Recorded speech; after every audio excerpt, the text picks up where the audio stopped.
ความรู้คู่ความสุขเมืองไทยของเราประกอบด้วยคนหลายจำพวกหลายวัยหลายความคิดหลายหน้าที่ซึ่งทั้งหมดจะต้องอาศัยซึ่งกันและกันไม่ใช่ว่าคนหนึ่งคนใดจะอยู่ได้โดยลำพังพระบรมราโชวาทพระบาทสมเด็จพระปรมินทรมหาภูมิพลอดุลยเดชรัชกาลที่ 9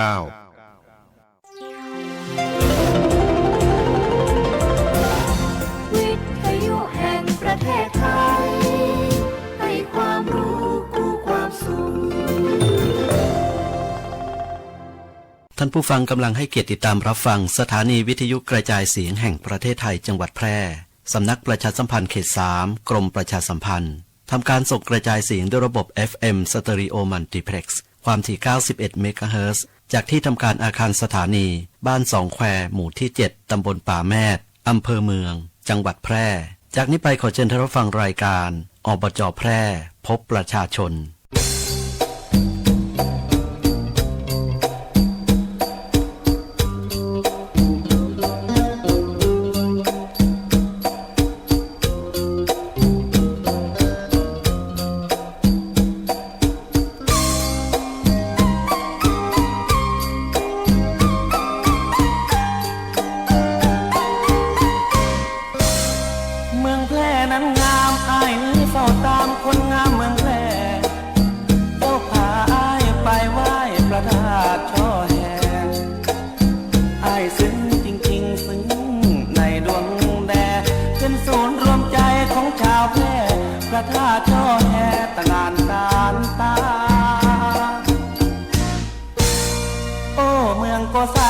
หากใครได้ไปก็ชมกันว่า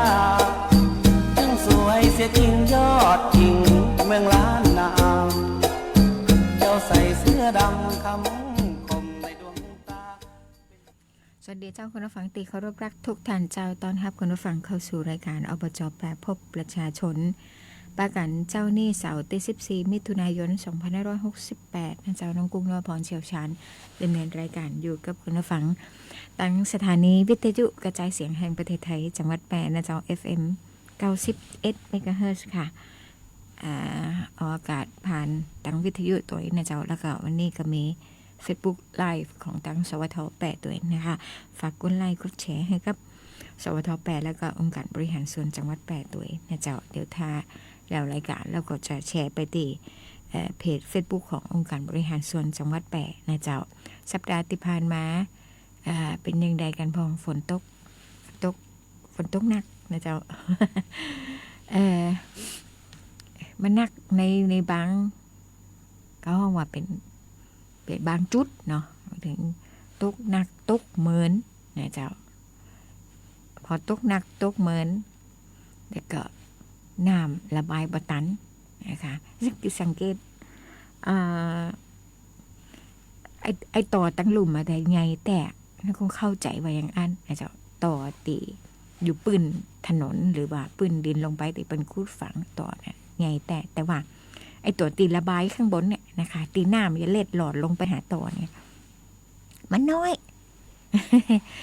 สังเกตดูตัวฟุตบาทก็จะบางแต่ฟุตบาทถน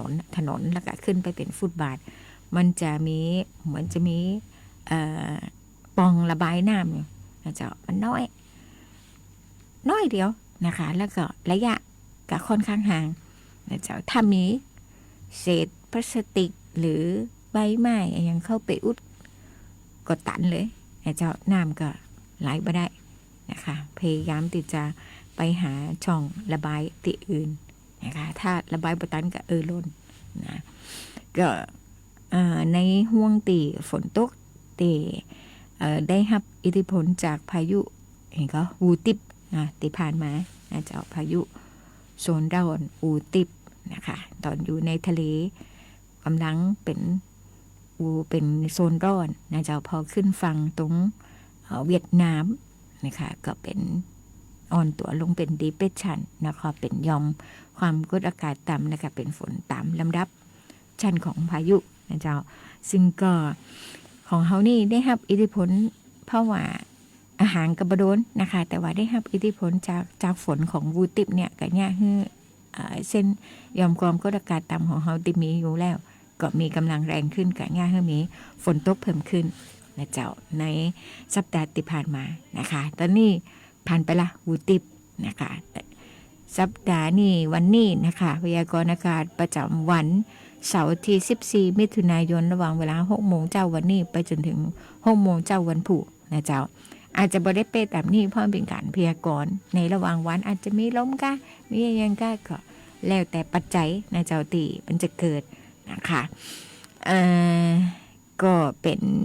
พยากรณ์อากาศเสาร์4 ชั่วโมงนะเจ้าประเทศไทยตอนบนยังมีฝนตกหนักบางแห่งนะคะส่วนภาคใต้มีฝนลดลงแต่ก็ยังมีฝนฟ้าคะนองในบางพื้นที่ขอให้ประชาชนในบริเวณประเทศไทยตอนบนระวังอันตรายจากฝนตกหนักและฝนตกสะสมนะเจ้าซึ่งอาจจะเนี่ยให้เกิดน้ำท่วมฉับพลันและก็น้ำป่าไหลหลากได้โดยเฉพาะพื้นที่ลาดเชิงเขาใกล้ทางน้ำไหลนะเจ้าแล้วก็รวมไปถึงพื้นที่ลุ่มนะคะส่วนเกษตรกรก็ควรจะเตรียมการป้องกันและระวังความเสียหายที่อาจจะเกิดต่อผลผลิตทางการเกษตรของท่านเอาไว้ตัวนะเจ้าทั้งนี้เนื่องจากว่าห้องมรสุมผ่านภาคเหนือตอนบนนะเจ้าแล้วก็ประเทศลาวตอนบนตัวประกอบกับมรสุมตะวันตกเฉียงใต้กำลังปานกลางนะเจ้าพัดปกคลุมประเทศพัดปกคลุมทะเลอันดามันประเทศไทยรวมไปถึงอ่าวไทยนะเจ้าทางใต้กับคลื่นลมก็จะมีกำลังปานกลางนะคะพายุโซนร้อนวูติบนะเจ้าบริเวณอ่าวตังเกียจะเคลื่อนขึ้นฝั่งตีมณฑลกวางตุ้งประเทศจีนในวันนี้นะเจ้า14มิถุนายนพายุนี้บ่เคลื่อนเข้าประเทศไทยนะคะอย่างตีเฮาติดตามข่าวกันมานะเจ้าแต่ว่ามันจะไปมีผลนะเจ้าต่อความอย่างก็เส้นความกดอากาศหรือยอมความกดอากาศทั้งหลายที่ติว่ามานะเจ้าแล้วมรสุมนี่นะเจ้ามรสุมตะวันตกเฉียงใต้แล้วก็ร่องมรสุมที่ผ่านมันก็เนี่ยให้มีกำลังแรงขึ้นนั่นเองนะนี่เป็นพยากรณ์อากาศในห่วง24 ชั่วโมงนะคะวูติบขึ้นฟังไม่ได้ขึ้นฟังที่เวียดนามเนาะตะกี้ ไปขึ้นฟังตีกวางตุ้งนะเจ้ามณฑลกวางตุ้งประเทศจีนวันนี้นะคะแต่ก็กว่าจะขึ้นไปได้ก่อนเนี่ยให้ฝนตกหนักในหลายพื้นที่นะเจ้าทั้งประเทศไทยแล้วก็ทั้งเวียดนามเองก็ตามนะคะในส่วนของบ้านเฮานะคะก็ ยังติดตามปริมาณน้ำฝนนะคะปริมาณน้ำถ้าฝนตกลงหนักตั้งเหนือตั้งพะเยาตั้งเชียงรายเนี่ยก็ตั้งศูนย์บริหารจัดการน้ำจังหวัดแปะก็ได้เฝ้านะคะติดตามเรื่องของปริมาณฝนสะสมตัวเรื่องของปริมาณน้ำตัวนะเจ้าในห่วงนี้น้ำยมยังอยู่ในภาวะปกตินะเจ้าก็ได้ติดตามแต่น้ำฝนนะคะมีประกาศติดอ่างเฉยเลย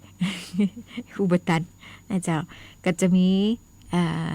แจ้งเตือนอยู่เป็นระยะนะคะข้อมูลปริมาณน้ำฝนสะสม24 ชั่วโมงประจำวันแล้วก็ในห่วงที่มีฝนตกนะคะแล้วก็ประกาศแจ้งเตือนฝนฟ้าอากาศจากเรดาร์ฝนพิษณุโลกนะคะบางทีก็อาจจะใกล้ที่สุดกับเรดาร์ฝนของลำพูนนะคะแต่ตีต้องกุ้งดูคนเดียวในโทรศัพท์มือถือก็จะดูตีพิษณุโลกเป็นส่วนใหญ่นะเจ้ามันจะหันแผนที่ของจังหวัดแปรเฮาและโคเปิดกว่านะเจ้าหลังสุดนี่แต่เจ้านี่นะคะมาเจอแต่เจ้ากันเนาะตะคืนนะคะ4:40 นาทีปริมาณน้ำฝนสะสมนะเจ้าตีนักที่สุด 87.5 นี่สถานีบ้านวังโป่งวังโป่งนี่อยู่ไหนร่องกวางก็ค่ะใจแล้ว 71.40 ในสถานีอบตร่องกวางนะเจ้าเป็นปริมาณน้ำฝนสะสมนะคะซึ่งก็มีการสั่งการให้เฝ้าระวังน้ำยมตีไหลหลากมาจากพะเยาตัวนะเจ้ากรณีติพะเยามีฝนตกหนักนั่นเองนะคะนี่เป็นลักษณะอากาศนะเจ้าจากทั้งอุตุนิยมวิทยาแล้วก็ส่วนของการเฝ้าระวังเรื่องน้ำฝนนะเจ้าและก็น้ำยมนะคะของศูนย์บริหารจัดการน้ำจังหวัดแปะนะเจ้าอันนี้ก็ส่วนหนึ่งนะคะที่จะสามารถแจ้งเตือนให้ระมัดระวังเรื่องของน้ำที่มาจากเบื้องบนจากฟ้านะคะการคาดการณ์ นะเจ้าว่าจะเกิดอะไรอย่างต่อไปนะคะบริเวณไหนที่อาจจะเสี่ยงต่อน้ำปลาไหลหลากหรือว่าดินโคลนถล่มนะเจ้าก็ต้องไปดูในส่วนของการตีฝนมันตกสะสมลงมาตัวนะเจ้าตกหนักตกหลายวันตกสะสมกันลงมาดินมันก็อุ้มน้ำอิ่มตัวนะคะพอมันพอไหวแล้วมันกระโปดกระปังนะเจ้าอย่างตีเขาหันเป็นข้าวกันมานะคะสัปดาห์ที่ผ่านมาเจ้าในห่วงของการทำกิจกรรมนะคะโครงการอย่างวันที่7 มิถุนายน 7, 8, 9, 10นะ4 วันนี้อบรมพัฒนาโครงการพัฒนาอัจฉริยภาพของนักเรียนในสังกัดองค์การบริหารส่วนจังหวัดแปะนะเจ้า7 ถึง 10 มิถุนายนซึ่งก็เป็นพัฒนาศักยภาพในด้านของหุ่นยนต์ซึ่งก็ใน2 วันแรกนะคะ7 ถึง 8นะเป็นนักเรียนชั้นมัธยมศึกษาตอนต้นนะเจ้าม.ต้นแล้วก็มีม.ปลายมาบางส่วนนะคะของโรงเรียนอบจ.แปะทั้ง3โรงเรียนทั้งอบจ.แปะบ้านไผ่ย่อยอบจ.แปะเด่นใจวิทยาและก็กีฬาอบจ.แปะพัฒนาประชาอุปถัมภ์นะคะ3โรงเรียนประมาณ80 คนนะเจ้าก็มาฝึกอบรมและปฏิบัติกันตีโรงยิมพันตินังในเจ้าสนามกีฬาอบจ.แปะนะคะซึ่งก็7 8นี่เป็นของม.ปลายม.ต้นและม.ปลายบางส่วนนะจ๊ะแล้วก็9 กับ 10นี่เป็นของมัธยมนะคะในความแตกต่างของการอบรมนะคะในทุกๆปีที่ผ่านมาตีเขาได้เชิญวิทยากรมาฝึกอบรมให้กับน้องๆตีฝึกทำแปลงหุ่นยนต์นะจ๊ะบนจีเชิงว่าแปลงเนาะเป็นประกอบมาเสร็จซับเรียบร้อยแล้วนะคะแต่ว่าในการตีทำนั่นก็ปีก่อนมาเนี่ยมัธยมนี่จะฝึกเขียนโค้ดนะเจ้าสั่งงานหุ่นยนต์ให้ไปทำตามโจทย์ตีต้องการนะคะให้ไปตัวเส้นตรงนี้นะคะไปยิบกระป๋องตรงหั่นเพื่อที่จะไปใส่ตามสีนะคะท่านก็คงจะมีโอกาสได้เคยเห็นลักษณะของการแข่งขันหุ่นยนต์นะเจ้าเก็บของอย่างนี้นะคะทำตามโค้ดคำสั่งตีเขียนปีนี้มีพัฒนาไปแหมนะเจ้าก็ละออนชั้นประถมวิจัยประถมนี่เนาะแน่นค่ะประถมศึกษานะคะปีก่อนๆมาบ่ได้เขียนโค้ดนะเจ้าจะใจลักษณะของการทำหุ่นยนต์นะคะขึ้นมาแล้วก็เหมือนใจแบตเตอรี่นะในการวิ่งนะบ่ได้เขียนโค้ดแต่ปีนี้ทั้งม.ต้นแล้วก็มัธยมนะคะให้เขียนโค้ดผ่านทางโปรแกรมคอมพิวเตอร์นะคะเพื่อที่จะเขียนโค้ดให้กับหุ่นยนต์นั่นนะไปทำตามภารกิจต่างๆที่เป็นโจทย์เขียนไว้เจ้าแล้วออนก็ได้ฝึกเขียนโปรแกรมเจ้าเห็นหูคำสั่งเรื่องการใช้งานหุ่นยนต์รวมไปถึงเรื่องของการแข่งขันกันเองนะเจ้าในกลุ่มนะคะต้องเป็นไปตามเวลาติดกำหนดนะคะแล้วก็ทำโจทย์ให้ได้ครบทุกข้อนี่นะเจ้าโดยตีบ่มีข้อติดขัดนะคะซึ่งก็นักเรียนก็ทำได้ดีนะเจ้าและเดี๋ยวทางกองการศึกษาเองนะคะเป็นผู้ตีจัดโครงการนี้นะคะก็จะมีการดำเนินการคัดนะคะนักเรียนตีเขาห้องว่าอย่างดีทำตามตีทำโจทย์ได้ครบนะคะมีคะแนนดีนะเจ้าเอาไปแข่งในมหกรรมวิชาการการศึกษาท้องถิ่นนะคะตีระดับภาคกตีเชียงรายนะเจ้าแล้วก็ระดับประเทศกตีสกลนครนะคะถ้าผ่านระดับภาคตีเชียงรายไปได้โดยตีจะต้องได้เหรียญทองระดับตีคะแนน80 90ขึ้นไปเขาจึงจะเป็นตัวแทนไปแข่งในระดับประเทศตีสกลนครต่อไปนะคะเดี๋ยวก็จะมีการฝึกแล้วก็แข่งขันนะคะการแข่งขันหุ่นยนต์ในเด็กนักเรียนบอกว่าจะเป็นชั้นประถมศึกษามัธยมศึกษาก็มีประโยชน์หลายอย่างนะจะสามารถที่จะพัฒนาทักษะด้านไหนสเต็มตีคุณครูจากหูจักนะจะผู้ปกครองอาจจะได้ยินมาพอนะคะพัฒนาเรื่องสเต็มไม่อย่างประกอบด้วยตัว S ตัว T ตัว E แล้วก็ตัว M ได้อ่านว่าสเต็ม ตัว S มาจาก science นะเจ้าที่เป็นคำว่าวิทยาศาสตร์แล้วออนก็จะได้รู้จักหลักการทางวิทยาศาสตร์ที่เกี่ยวข้องกับการเคลื่อนที่นะเจ้าแฮงไฟฟ้าวงจรแล้วก็เซ็นเซอร์ต่างๆในหุ่นยนต์ถ้าเป็นตัวทีก็มาจากเทคโนโลยีนะเจ้าเราจะเห็นหู้ถึงการใช้งานของเทคโนโลยีต่างๆถึงฮาร์ดแวร์และก็ซอฟต์แวร์นะคะรวมถึงการเขียนโปรแกรมควบคุมคอมพิวเตอร์นะคะส่วนตัว E มาจากคำว่า engineering นะคะเป็นการฝึกกระบวนการออกแบบนะเจ้าสร้างและก็แก้ไขปัญหาในเชิงวิศวกรรมเพื่อที่จะให้หุ่นยนต์เนี่ยสามารถทำงานได้ตามที่เราต้องการนะคะส่วนตัว M สุดท้ายนะคะมาจาก mathematics ติมาจากคำว่าคณิตศาสตร์นะหมายถึงคณิตศาสตร์ก็เราออนก็ได้นำความรู้ทางคณิตศาสตร์มาใช้ในการคำนวณระยะทางนะเจ้ามุมและก็ความเร็ว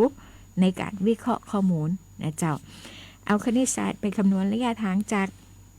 จุดนี้จุดที่1ไปหาจุดที่2เอาจากเส้นสตาร์ทไปหาจุดที่1เพื่อที่จะเลี้ยวซ้ายไปทำโจทย์นะคะยิบกระป๋องเด็กจะต้องคำนวณว่าจากจุดสตาร์ทไปหา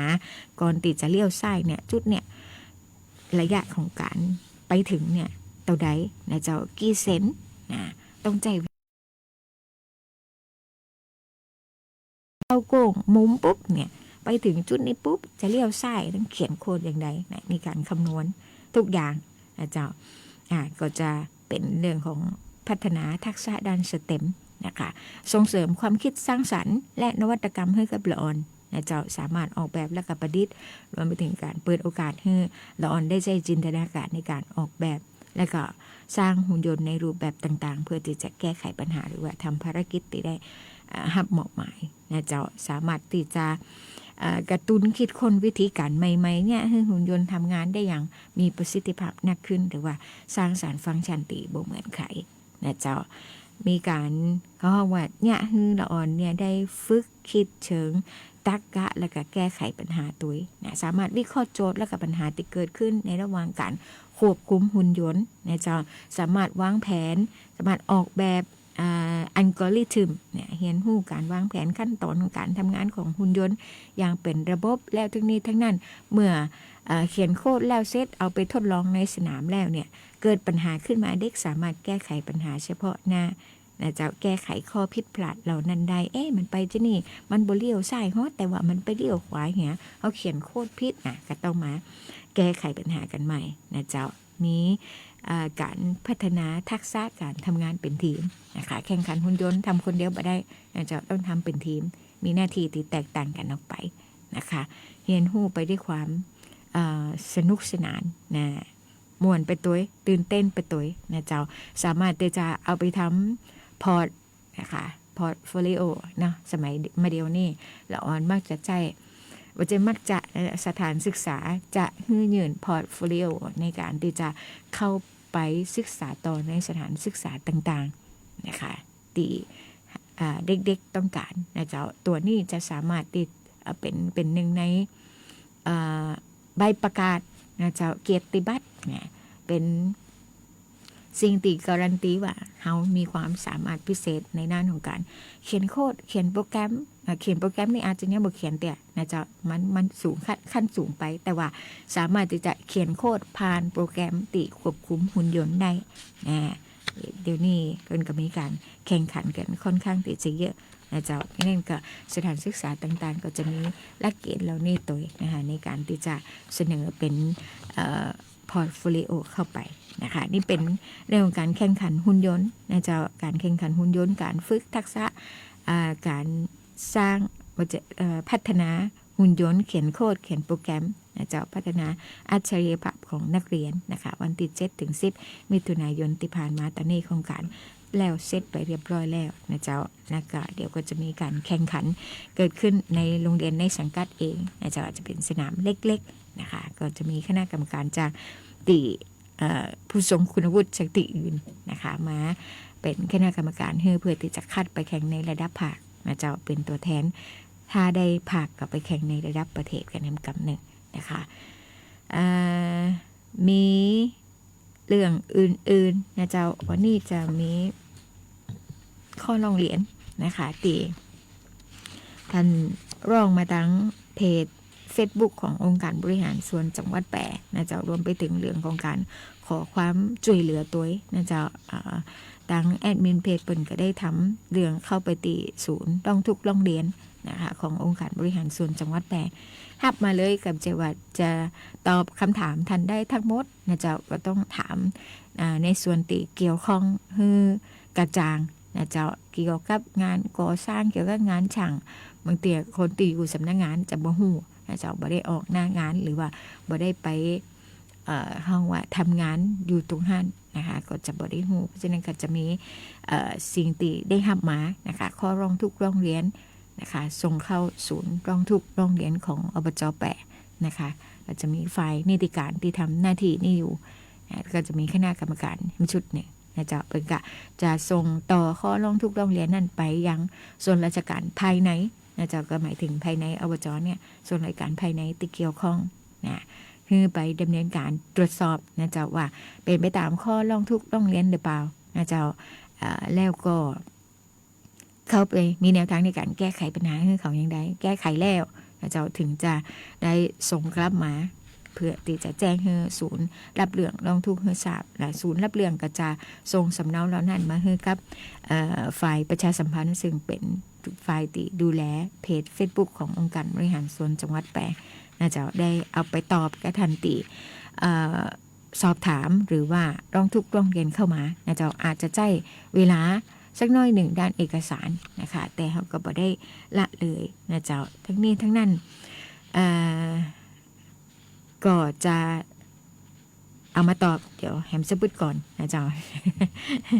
เดี๋ยวจะมาตอบในช่วงหลังนะคะสัปดาห์ที่แล้วนะเจ้าก็มี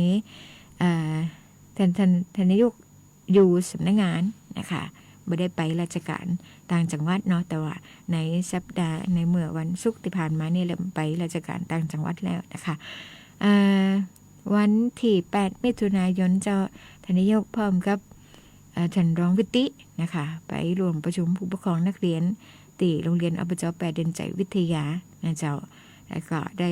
มีโอกาสพบปะกับผู้ปกครองของน้องๆนักเรียนโรงเรียนอบจ.แปดเดินใจวิทยารวมไปถึงคณะครูและก็ผู้บริหารสถานศึกษานะคะได้ประชุมหารือร่วมกันนะเจ้าในการดูแลน้องๆนักเรียนนะคะในสังกัดนะเจ้าหลังจากนั้นในช่วงแล้วจากประชุมผู้ปกครองนะเจ้าทางกลับไปต่อตีอ่างเก็บน้ำแม่กลางนะคะตีเขากำลังดำเนินการฟื้นฟูกันอยู่นะเจ้าขุดหลอกปรับปรุงฟื้นฟูอ่างเก็บน้ำแม่กลางซึ่งปริมาตรดินขุดนะคะอย่างที่ได้นำเรียนทันไปคือประมาณ 500,000 คิวนะเจ้ากะแบ่งเป็นโซนนะคะโซนที่1ที่2ที่3แบ่งเป็น3โซนด้วยกันตอนนี้กำลังดำเนินการในโซนแรกนะเจ้าโซนแรกถ้าแบ่งปริมาตรดินขุดกับประมาณ150,000นะเจ้าแล้วก็200,000เองนะมั้งนะเจ้าตีนั่นคงจะนึกออกนะคะเพราะว่าถามช่างเป็นว่าเป็นจัดการอย่างใดนะคะในหน้างานช่างบอกว่าแบ่งเป็น3โซนครับ1 2 3ตอนนี้ทำโซนแรกอยู่นะคะโซนแรกนี่ปริมาณดินขุด150,000นะเจ้า150,000 คิวก็กำลังดำเนินการนะเจ้าว่านั่นท่านนายกกับท่านรองวิติหลังจากประชุมผู้ปกครองแล้วก็เลยไปตรวจติดตามนะเจ้าการดำเนินการแล้วก็ช่างตีอยู่หน้างานตีไม่กลางนะคะทำงานแบบบ่มีวันหยุดนะเจ้าไม่มีวันหยุดค่ะเสาร์อาทิตย์กับหยุดแต่ถ้าวันไหนบ่มีฝนนะเจ้าอย่างเช่นเจ้านี่เนี่ยท่านอาสาการผอกองจะทรงอย่างก็ลักษณะอากาศที่เป็นอัปเดตพยากรณ์ฝนในแต่ละวันนะเจ้าว่าวันนี้อาจบ่มีฝนนะท้องฟ้าปลอดโปร่งนะเจ้าตามลักษณะอากาศตีโมเดลที่เป็นก็ได้คำนวณนะเจ้าได้คาดการณ์เอาไว้นะคะส่งไปให้ดูวันนี้บ่มีฝนก็จะได้ออกงานเจ้าน้อยนะคะปัจจุบันอยู่หน้างานไม่ได้ทำงาน8 โมงเกินนะคะถ้าบ่มีฝนตกไปก็อย่าออกงานเจ้าน้อย6 โมง 7 โมงนะคุดตักนี่ก็เข้าไปก่อนนะคุดโกยดินทั้งหลายนะคะหรือบ้านก็เลิกงานตียาวออกไปนะคะจาก4 โมงเกินก็จะเลิกสัก6 โมงถ้ายังบ่มืดก็ทำต่อนะคะจนถึงเกือบจะมืดนี่นะเจ้าเพื่อที่จะคืองานมันแล้วเสร็จได้ไวขึ้นนะเจ้า จะว่าแล้วเสร็จไวขึ้นก็ไม่ได้ต้องเป็นไปตามแผนนะเจ้าว่าวันหนึ่งจะคุดได้สักต่อใดนะคะเพราะว่ามันกว้างเนาะ500,000 คิวนี่ค่อนข้างที่จะเยอะนะเจ้าวันที่12 มิถุนายนที่ผ่านมาช่างควบคุมงานก็รายงานเข้ามาในหลายกลุ่มนะเจ้าเมกะโปรเจกต์ของอ่างเมฆขางนะเจ้าก็จะรายงานจำนวนดินถมดินโกยกองดินคุดสะสมทั้งหมดตอนนี้ในโซนแหลกนะเจ้ากำลังได้ประมาณ52,000 คิวนะเจ้าลูกบาศก์เมตรนะเป็นช่างเป็นห้องคิวอย่าง52,175 ลูกบาศก์เมตรนะเจ้าแล้วเดี๋ยวก็วันนี้ก็คงจะมีรายงานเข้ามาอีกในช่วงแมลงนะคะหลังจากติเป็นปฏิบัติงานแล้วจะขุดดินได้แหมตัวใดนะคะปริมาตรดินขุดสะสมนะเจ้าในการขุดหลอกแล้วก็ปรับปรุงฟื้นฟูอ่างเก็บน้ำแม่กลางนะคะช่วงตีบ่มีฝนช่วงตีฝนที่ผ่านมานี่ตั้งหน้างานนี่บ่มีฝนนะเจ้าเป็นกับปฏิบัติงานได้เต็มที่ก็สามารถที่จะขุดดินได้เพิ่มขึ้นนะเจ้า6:36 นาทีขออนุญาตพักสักกำหนึ่งนะคะเดี๋ยวกลับมาช่วงหน้าไปดูงานอื่นๆรวมไปถึงงานช่างนะคะตีเข้าไปในพื้นที่ต่างๆดำเนินการแล้วก็เรื่องของการตอบข้อร้องทุกข์นะคะตั้งแบบแพลตฟอร์มออนไลน์นะเจ้าแล้วเดี๋ยวกลับมาค่ะ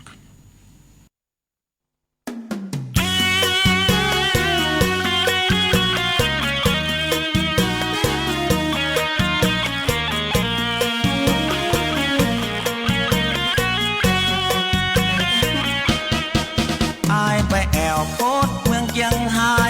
ไปแปะลาควายที่ขัวแม่กกจากเจียงไฮ้โพดไปพะเยาไปแปะยำเต่าอีหัวกกจากพะเยาละโพดไปลำปางจากพะเยาละโพดไปลำปางไปแปะแกงนกย่างฟาดจนเสียงหมดจากลำปางโพดไปละปูด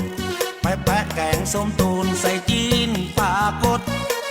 จากลำพูนโพดมาเชียงใหม่ไปแปะยำไก่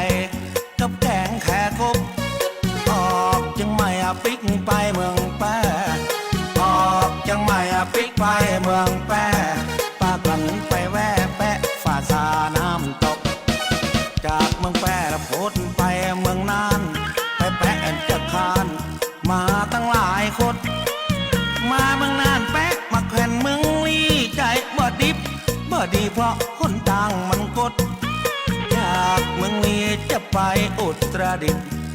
จากเมืองลีจะไปอุตรดิตถ์ไปแปะป่าสลิดมาแกงส้มสดจากอุตรดิตถ์ไปตีสุโขทัยปะไม่กล้างามถูกใจจะแปะอะยังก็เสียงหมดจากสุโขทัยไปเมืองกำแพงไปแปะแกงแรงแกงเปิ้นปอหมดจากกำแพงโพดไปเมืองตาก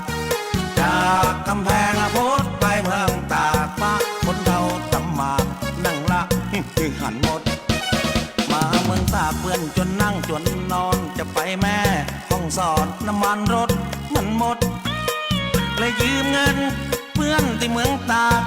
ได้2,000 บาทมาใส่น้ำมันรถออกเมืองตากไปแม่ห้องสอนออกเมืองตากไปแม่ห้องสอนแปะตึงรับแปะตึงนอนย้อนคนต่างมันกด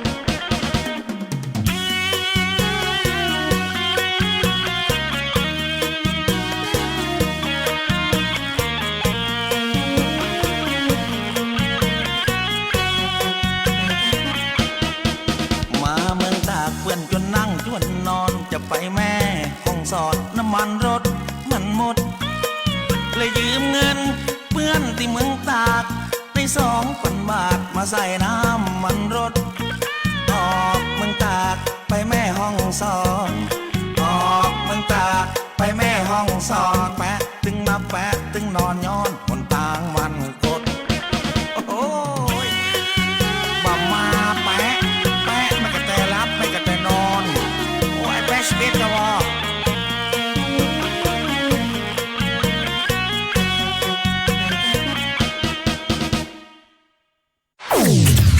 มัดรวมข่าวสารจากรัฐ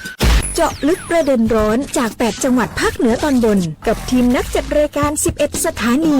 ในรายการอู้ข่าวเจ้าเหนือพบกับช่วงพยากรณ์อากาศและเตือนภัยรายวันคดสวายกระจายข่าว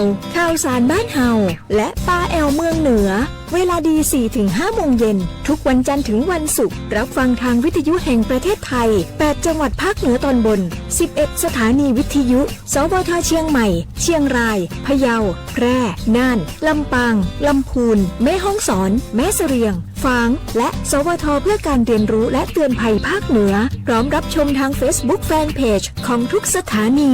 สดพร้อมกันทั้งออนแอร์และออนไลน์อู้ข่าวเจ้าเหนืออู้จาประสาคนเมืองเหนือ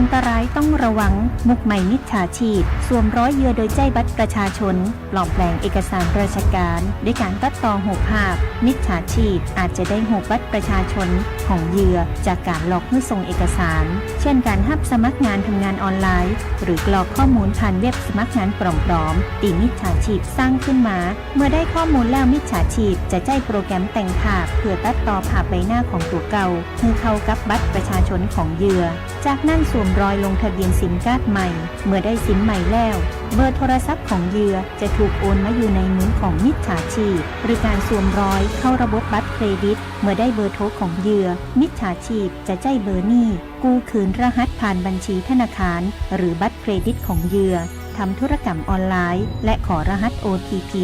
รหัสจะถูกส่งไปตีซิมที่มิจฉาชีพถืออยู่มิจฉาชีพสามารถใช้รหัส OTP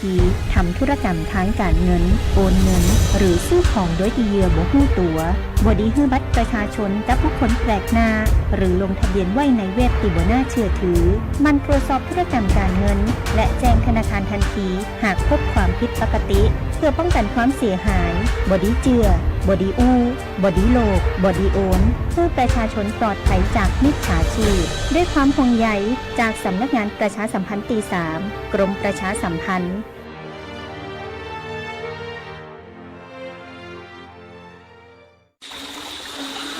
คุณผู้ฟังคะโรคน้ำกัดเท้าและโรคไข้ฉี่หนูเป็นอันตรายนะคะหากมีอาการไข้สูงปวดศีรษะปวดกล้ามเนื้อตาแดงเจ็บคอเบื่ออาหารนี่คืออาการโรคไข้ฉี่หนูค่ะและในช่วงของน้ำท่วมแบบนี้ห้ามเลยนะคะห้ามไปหาปลาห้ามลงเล่นน้ำระวังสัตว์มีพิษงูตะขาบแมงป่องและอย่าลืมตัดกระแสไฟฟ้าอย่าเดินลุยน้ำใกล้กับปลั๊กไฟสายไฟเสาไฟระวังไฟจะดูดไฟจะรั่วตายสถานเดียวแน่นอนรับมือกับโรคและภัยที่มากับน้ำท่วมด้วยความปรารถนาดีจากสำนักประชาสัมพันธ์เขต 3 กรมประชาสัมพันธ์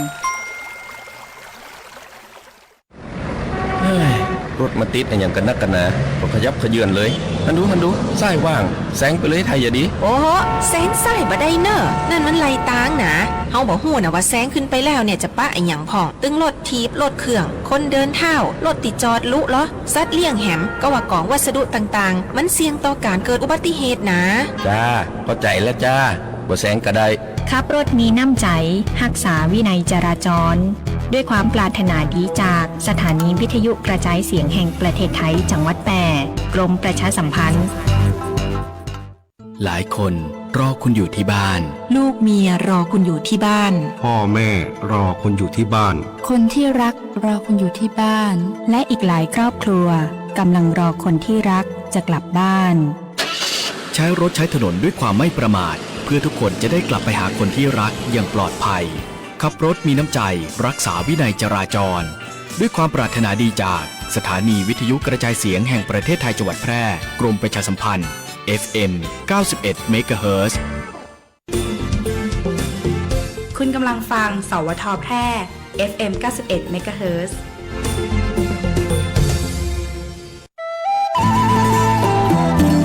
คุณกำลังฟังรายการอบจ.แพร่พบประชาชนโดยงานประชาสัมพันธ์อบจ.แพร่ทางสวท.แพร่ FM 91 เมกะเฮิรตซ์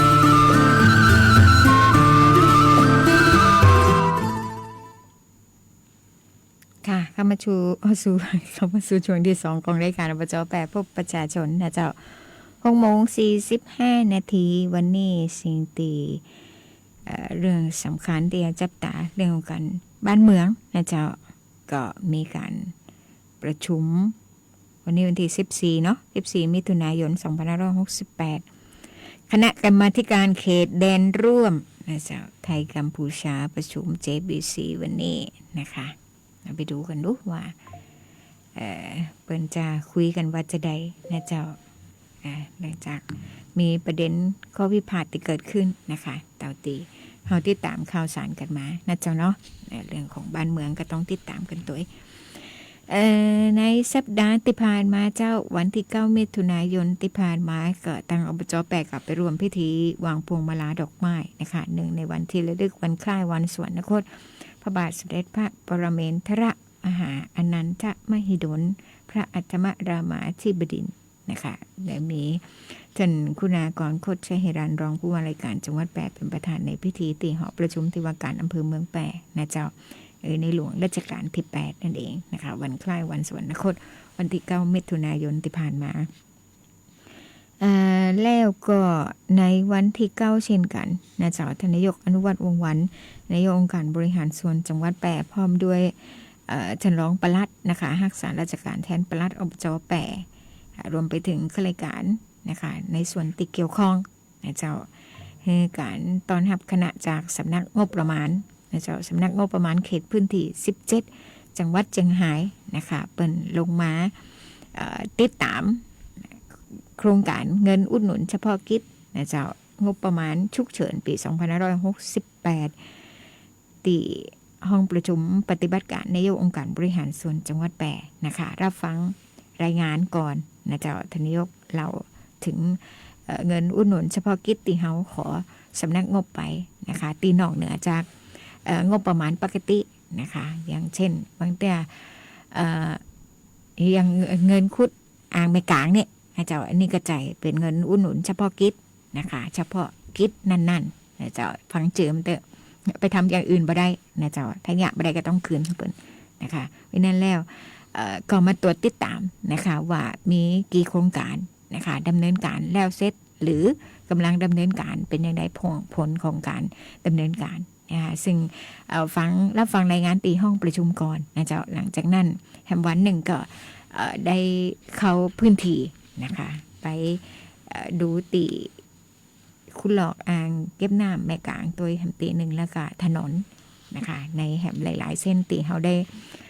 ของบเปิ่นมาปรับปรุงนะเจ้าถนนซึ่งเป็นแอสฟัลต์นะคะในบางเส้นทางนะเจ้าอย่างที่คือข้อมูลกับรายการอบจแปะพบประชาชนไปนะเจ้าเขามีอบจแปะมีถนนติได้รับการถ่ายโอนภารกิจนะเจ้ามาจากรพชนะคะเร่งรัดพัฒนาชนบทมีทั้งหมด48สายทางนะเจ้า48สายทางมันก็จะเป็นทางที่เชื่อมต่อไปยังหมู่บ้านตำบลต่างๆนะคะระหว่างตำบลสู่ตำบลระหว่างอำเภอไปสู่อำเภอนะคะในหลายๆสายทาง48สายทางระยะทางประมาณ250กิโลเมตรนะคะก็บางทีก็ได้รับการปรับปรุงซ่อมแซมในส่วนที่มันอาจจะซึกกร่อนลงไปนะเจ้าถ้าทำเป็นแอสฟัลต์ก็จะได้ระยะตีเขาขอปรับปรุงไปนะคะก็ต้องแล้วแต่สำนักงบเปิ่นจะให้มาในปีหน้านี่ประมาณ5สายทางนะเจ้าในปีงบประมาณ2569เจ้าที่ไฟของยุทธศาสตร์และงบประมาณรวมไปถึงของช่างนะคะก็ได้ออกไปทำเก็บข้อมูลนะเจ้าถนนสายต่างๆตีอาจจะชำรุดนะเจ้าหนทางปักเคดีนะคะในห่วงของการเดินทางนะเจ้ารวมไปทำข้อมูลเพื่อที่จะเสนอขอเนี่ยค่ะเงินอุดหนุนเฉพาะกิจเนี่ยไปยังสำนักงบประมาณนะเจ้าในการเอามาปรับปรุงและก็ซ่อมแซมถนนที่อยู่ในความรับผิดชอบ48สายทางนะคะแล้วก็วันที่10นะคะมีการประชุมการดำเนินงานป้องกันและแก้ไขไฟป่าหมอกควันและฝุ่นละอองขนาดเล็กแถลงข่าวนะคะก็ทานนายกก็มอบหมายให้ท่านเลขานุการ นายกองค์การบริหารส่วนจังหวัด8นะคะเลขาแจ็คจักรินเป็นบุญไปร่วมแถลงข่าวสรุปผลการดำเนินการป้องกันและแก้ไขปัญหาไฟป่าหมอกควันและก็ฝุ่นละอองขนาดเล็กในพื้นที่จังหวัด8นะคะเพื่อสรุปผลการดำเนินงานและก็ถอดบทเรียนการป้องกันและการแก้ไขไฟป่าหมอกควันและฝุ่นละอองในปี 2568 นะคะที่โรงแรมแพรนักคราก็มีท่านผู้ว่าราชการจังหวัด8เป็นประธานและก็มีหัวหน้าส่วนราชการผู้นำท้องถิ่นท้องที่เข้าไปร่วมงานนะเจ้าวันที่10มิถุนายนเช่นกันเจ้าอบจ8โดยกองสาธารณสุขนะคะก็ได้ดำเนินการจัดประชุมหารือแนวทางการดำเนินงานโรคไม่ติดต่อเรื้อรังนะคะโรค NCD ที่ห้องประชุมศูนย์บริหารจัดการน้ำนะเจ้าโรค NCD เป็นโรคอย่างโรคตีไม่ติดต่อโรคอะไรอย่างก็เขาห้องว่าโรคติดต่อเรื้อรังนะเจ้า NCD non communicable disease นะคะโรคไม่ติดต่อเรื้อรังหมายถึงกลุ่มโรคที่บ่ได้เกิดจากเชื้อโรคหรือการติดเชื้อนะเจ้าแต่ว่าเกิดจากพฤติกรรมการดำเนินชีวิตของเฮานะเจ้ามีปัจจัยเสี่ยงทางพันธุกรรมตัวและก็ปัจจัยแวดล้อมตัวนะคะโรคเหล่านี้พัฒนาอย่างจ้าๆนะคะมีลักษณะเรื้อรังและก็ส่งผลกระทบต่อคุณภาพชีวิตในระยะยาวนะเจ้าตัวอย่างโรคในกลุ่ม NCD ก็อย่างเช่นเบาหวานนะคะร่างกายบ่สามารถผลิตอินซูลินได้อย่างเพียงพออินซูลินบ่สามารถทำงานได้ตามปกติย่าฮือระดับน้ำตาลในเลือดสูงขึ้นนี่เบาหวานความดันโลหิตสูงโรคฮิตเลยนะเจ้าเบาหวานไขมันความดันมันจะมาด้วยกันไอ้นอเพิ่นว่าอย่างนั้นความดันโลหิตสูงก็แล้วก็มีโรคไขมันในเลือดสูงนะเจ้าโรคหัวใจหัวใจนี่อาจจะเป็นหลอดเลือดหัวใจตีบหรือแตกหัวใจวายหลอดเลือดสมองนะเจ้ามะเร็งการเติบโตของเซลล์ตีบ่ปกติในร่างกายนะคะถุงลมโป่งพองปอดถูกทำลายเสียความหยุดยืนโรคอ้วนโรคอ้วนก็อยู่ในจัดในโรค NCD เหมือนกันน้ำหนักตัวสูงเกินเกณฑ์มาตรฐานนะเจ้าสาเหตุลักของโรค NCD ก็มาจากตะกี้ที่บอกก็คือพฤติกรรมการดำเนินชีวิตนะเจ้าอาจจะกินอาหารบรรทุกต้องบรรทุกจะได้ล่ะนะ กินรสจัดเกินไปนะเจ้าเปรี้ยวจัดเผ็ดจัดเค็มจัดนะเจ้าอาหารแปรรูปอาหารที่มีไขมันสูงนะเจ้ากินอาหารแล้วมันเนี่ยบ่ออกกำลังกายนะคะสูบบุหรี่ดื่มแอลกอฮอล์พักผ่อนบ่พอเครียดนะแล้วก็ปัจจัยทางพันธุกรรมนะเจ้าบางคนก็มีความเสี่ยงต่อการเป็นโรค NCD นักกว่าคนอื่นเนื่องจากพันธุกรรมปัจจัยแวดล้อมที่อาจจะเกิดขึ้นอย่างเช่นการสัมผัสกับสารเคมีที่เป็นอันตรายนะคะป้องกันได้ก็ป้องกันควบคุมได้ก็กะป้องกันได้เจ้าตอนนี้ยังบ่เป็นอย่างแต่เฮากะมาปรับเปลี่ยนพฤติกรรมการดำเนินชีวิตเฮาเรื่องของการกินนะเจ้ารับประทานอาหารที่มีประโยชน์ครบ5หมู่นะคะออกกำลังกายพองแต่ก็ต้องสม่ำเสมออาจจะไม่ต้องออกครบ7วันใน1สัปดาห์ก็ได้3วันใน1สัปดาห์นะคะ10วันละประมาณ15นาทีนะเต้นแอโรบิกเปิด YouTube ก็เต้นแอโรบิกไปตัวนะคะเต้นบ่ไหวแข่งขาบอดี้กับคาร์ดิโอติแบบบ่ต้องได้กระโดดโลดเต้นนั่นคงกันอย่างนั้นนะเจ้าแต่ว่าเนี่ยได้ในบางครั้งบางติดนะคะออกกำลังกายสม่ำเสมอเนาะเรื่องของการสูบบุหรี่ดื่มแอลกอฮอล์นะคะพักผ่อนให้พอลดความเครียดลงพอนะเจ้าแล้วก็ตรวจสุขภาพเป็นประจำนะคะเพื่อที่จะตรวจพบโรค NCD ในระยะแรกแล้วก็รักษาได้ทันเวลานะเจ้ารักษาตามคำแนะนำของแพทย์นะคะอันนี้คือเรื่องของโรค NCD แล้วก็วันที่11นะคะมีคณะจากองค์การบริหารส่วนจังหวัดกระบี่มาให้ท่านนายกสมศักดิ์กิติธรกุลนะคะแล้วก็คณะแห่ง4คนนะคะเข้ามาดูโครงการนวัตกรรมก่อสร้างฝ่ายชะลอน้ำแก่นดินซีเมนต์นะคะวันนั้นทานนายกอบจแปะนะคะทานนายกอนุวัฒน์ก็ไปหับทานนายกสมศักดิ์ด้วยตัวเองนะเจ้าแล้วก็ให้ข้อมูลนะคะเรื่องของฝ่ายดินซีเมนต์การก่อสร้างนะเจ้าแล้วก็ปาลงไปพื้นที่นะคะที่เฮาได้ทำแล้วนะเจ้าสร้างการลำน้ำสาขานะเจ้าตีบุญเจริญแม่ลายแล้วก็การแม่น้ำยมนะเจ้าตีบ้านสองแควนี่ นะเจ้าแล้วก็แฮมตีหนึ่งแล้วมันมาเลยตีซบสายนะเจ้าซึ่งก็ป๋าไปดูนะคะเรื่องของการลำน้ำในสาขาแล้วก็ลำน้ำสายลักนะเจ้าวันที่ยังแฮมสัปดาห์ที่แล้วนะเจ้ามีการฝึกอบรมโครงการโรงเรียนบริหารจัดการน้ำจังหวัดแปะนะคะการบริหารจัดการน้ำแบบพึ่งพาตนเอง4 รุ่นด้วยกันนะเจ้าก็แต่ละรุ่นก็กระจายไปในพื้นที่ต่างๆอย่างรุ่นที่3ที่เป็นทรงข่าวเมื่อนี้ก็เป็นกลุ่มผู้ใช้น้ำตำบลปงปะหวายอำเภอเด่นใจนะคะจังหวัดแปะก็มีฝึกอบรมทั้งภาคทฤษฎีนะเจ้าเรียนรู้เรื่อง DSLM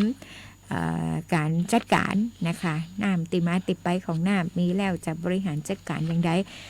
เรียนรู้เรื่องของการเขียนผังน้ำในพื้นที่นะเจ้าทักษะการบริหารจัดการน้ำอย่างมีประสิทธิภาพมุ่งเน้นการแก้ไขปัญหาแหล่งน้ำในพื้นที่นะคะการบริหารจัดการน้ำแบบบูรณาการซึ่งก็จะเป็นแนวทางในการพึ่งพาตัวเองได้อย่างยั่งยืนนะเจ้าการดำเนินการของเครื่องจักรอบจ.นะเจ้าจะว่าระดมไปขุดปรับปรุงฟื้นฟูอ่างเก็บน้ำแม่กลางทั้งหมดกับปัจจัยนะคะยังมีในพื้นที่ต่างๆที่ต้องดำเนินการต่อไปนะเจ้าเริ่มขุดตั้งแต่9 พฤษภาคมที่ผ่านมาจะไปสิ้นสุดวันที่26 สิงหาคมนะเจ้าดำเนินการประมาณ110 วันนะเจ้านี่ดำเนินการอยู่นะคะปรับปรุงทางหลวงท้องถิ่นว่าจะเป็นตัดหญ้านะเจ้าถนนสายพรท1-0016บ้านแม่ยางการสันกลางอำเภอร่องกวางนะคะซึ่งเป็นถนนตีอยู่ในความรับผิดชอบของอบจ.ใน48สายทาง250 กิโลเมตรนะคะปฏิบัติงานวันที่9 ถึง 13 มิถุนายนที่ผ่านมานะเจ้าปรับปรุงถนนลูกรังด้วยหินคลุกสายเรียบห้วยหนองอวนบ้านทรายมูลหมู่ที่8ตำบลเมียงตานเชื่อมบ้านเมียงลายตรงหมู่ที่3ตำบลเมียงห่ออำเภอร่องกวางงานเสร็จเรียบร้อยแล้วนะเจ้า10 มิถุนายนที่ผ่านมาลอกรื้อกำจัดวัชพืชและสิ่งกีดขวางทางน้ำบริเวณห้วยเมตตาบ้านห้วยเมตตาหมู่ที่7ตำบลบ้านปินอำเภอหลองเจ้าปฏิบัติงานวันที่1 ถึง 10 ถึง 14 มิถุนายนนะเจ้าแจ้งงบประมาณของอบต.บ้านปินนะคะสนับสนุนน้ำมันเชื้อเพลิงและก็อบจ.แปะเป็นเครื่องจักรเข้าไปดำเนินการให้นะเจ้าปรับปรุงถนนลูกรังด้วยหินคุกบ้านกองฝ้ายหมู่